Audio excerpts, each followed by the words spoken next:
The Berenstain Bears. In the Dark by Stan and Jan Berenstain. Being afraid of the dark doesn't just happen to you.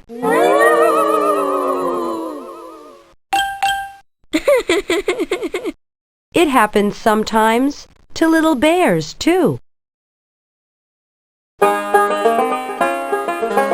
Sister and Brother Bear were at the Bear Country Library. Sister had already chosen her books and was waiting at the checkout desk. Brother Bear, are you going to take all day to pick your books? Hold your horses. I'm looking for a good mystery. I'm checking this out.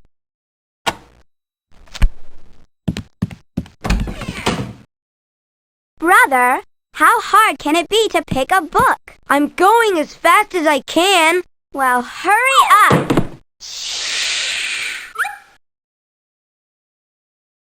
Haven't you found anything yet? I'm going to look over here. Brother Bear.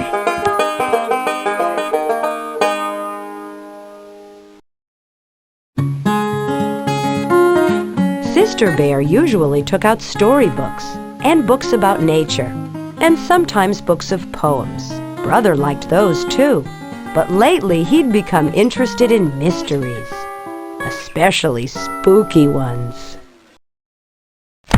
Hey, this one looks good, he said finally. Said Sister. It was called The Case of the Crying Cave. It looks scary to me.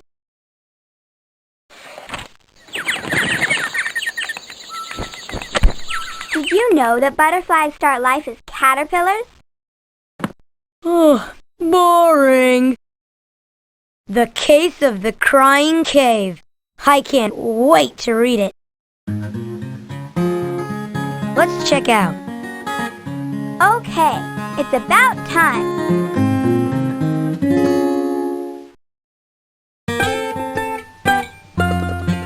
Say, this is really good, said Brother later that evening when the Bear family had settled down for some reading. Would you like me to read it to you? He asked Sister. Sister was looking at a storybook about 3 kittens who were arguing about which was the prettiest, and it was a little boring. Or are you scared? Of course not. Are you going to read it or not? It's pretty scary. I don't care. It's even scaring me. Just read it. Okay, here we go. The Case of the Crying Cave. The mystery began quietly. It told about some Bear Scouts who were on an overnight campout when the Scouts discovered a dark, secret cave. Brother's mystery began to get a little exciting. A mysterious cave, said the Bear Scouts. We should explore it. And when the cave began to cry and wail, it was anything but quiet. Ooh, cried the deep, dark, mysterious cave. Ooh! Stop! That's enough!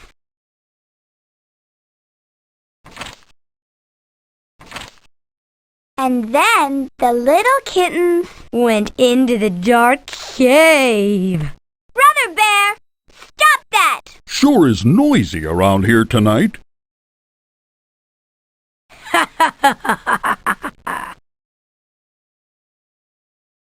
I don't think I like mysteries. Scaredy bear, scaredy bear. Stop it! Stop it! Scaredy bear, scaredy bear. I'm leaving!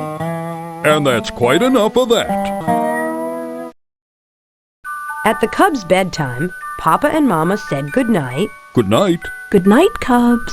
Turned off the light and left the cubs in the usual sleepy darkness. Good night, Mama and Papa. Good night. Outside the treehouse, the bright, busy sounds of the day had given way to the soft, soothing sounds of night. The quiet conversation of frogs and toads. The soft cry of the owl. The sigh of the night wind. And if you listened very hard, you could almost hear the softest sound of all. The sound of lightning bugs switching their lights on and off, on and off.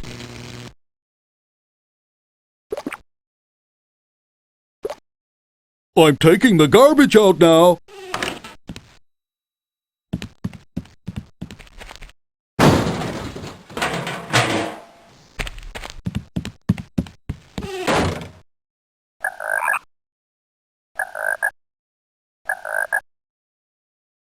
Brother Bear, does it seem noisier than usual tonight?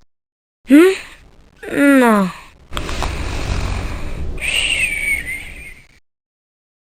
But inside the treehouse, Sister Bear wasn't even beginning to fall asleep. That night, the dark didn't seem the least bit quiet and sleepy.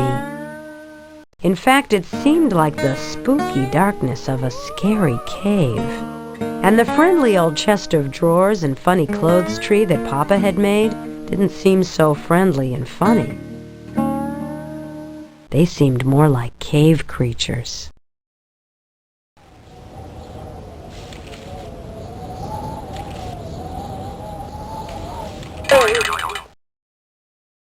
So when Brother decided to tease her a little more by making a wailing noise, a really spooky wailing noise, it gave her quite a scare.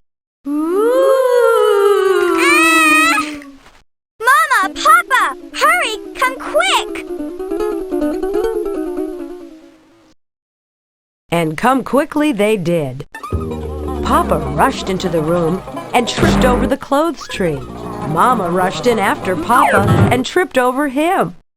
In the commotion, Sister fell out of bed and landed on both of them.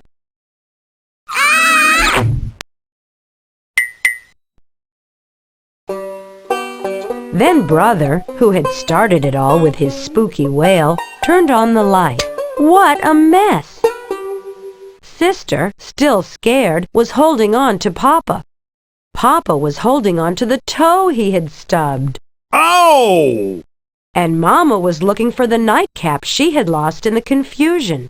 All three of them were pretty annoyed with Brother Bear. Ouch! Wow, what a pileup. What are you guys doing? You know darn well what we're doing. You weren't very nice to your sister, Brother Bear. Yeah. Here, Mama. Thank you, Papa. Come on now, let's get back to bed.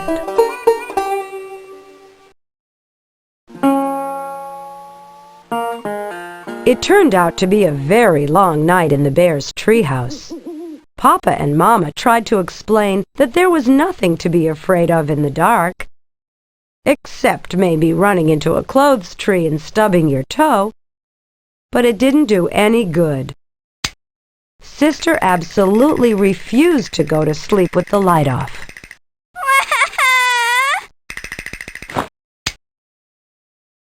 And Brother positively insisted that he couldn't fall asleep with the light on.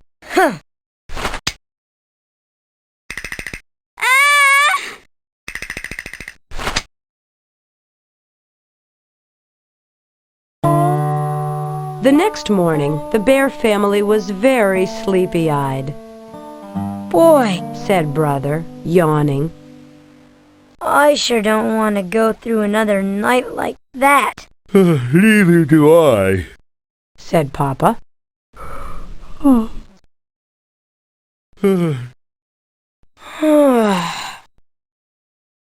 I only had 3 hours of sleep last night. That's 3 more than some of us. One night like that is about all we can stand. I think I have an idea that might help. Come with me, Sister Bear. Where are we going? Sister Bear wanted to know. up to the attic. The attic? But it's dark in the attic, even in the daytime. I know, said Papa. but there's something I want to show you. Anyway, there's nothing so special about the dark. It's just part of nature, like the light. It's your imagination that makes the dark seem spooky sometimes.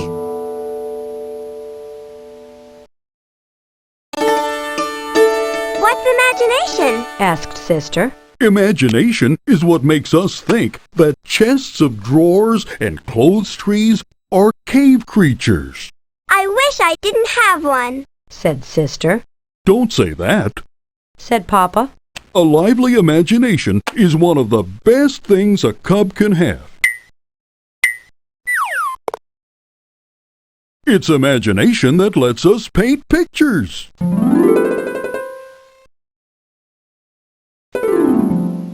Make up poems. Invent inventions. The trick is to take charge of your imagination and not let it take charge of you.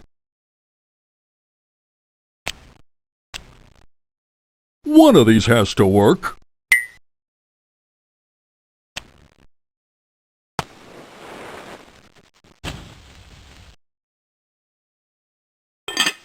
Well, finally.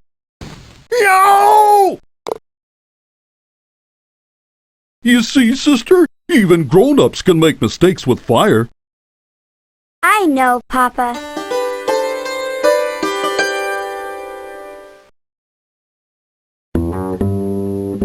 When they got to the attic, Papa began to rummage through boxes, looking for something. Sister tried to follow Papa's advice and not let her imagination take charge. And it worked. A spooky shape turned out to be the shadow of some old tools. What looked like a giant was really some piled-up furniture.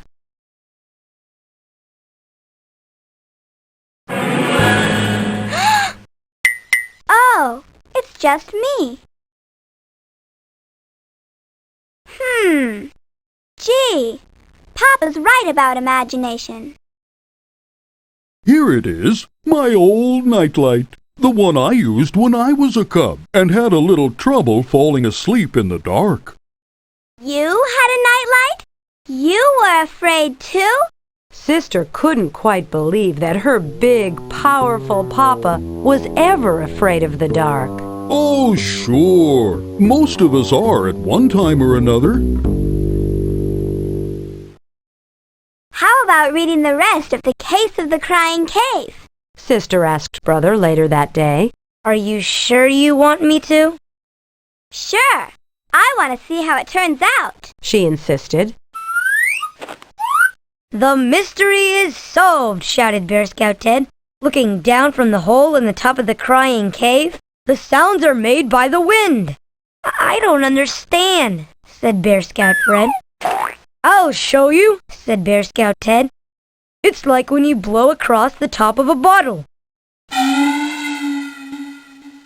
So that's what it was, the wind. They let their imagination fool them.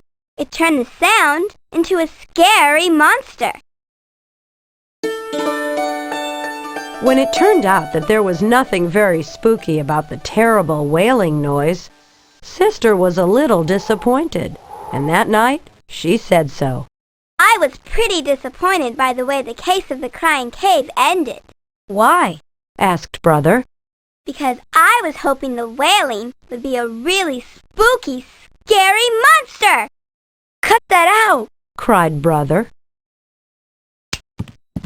Is that you, Papa? Yes, it is. You kids go on to sleep now. Ooh! Are you scared? Ooh! Stop it!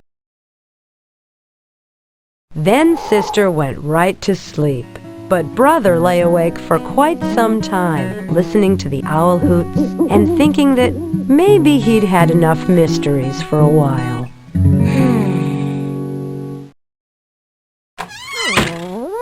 Goodbye!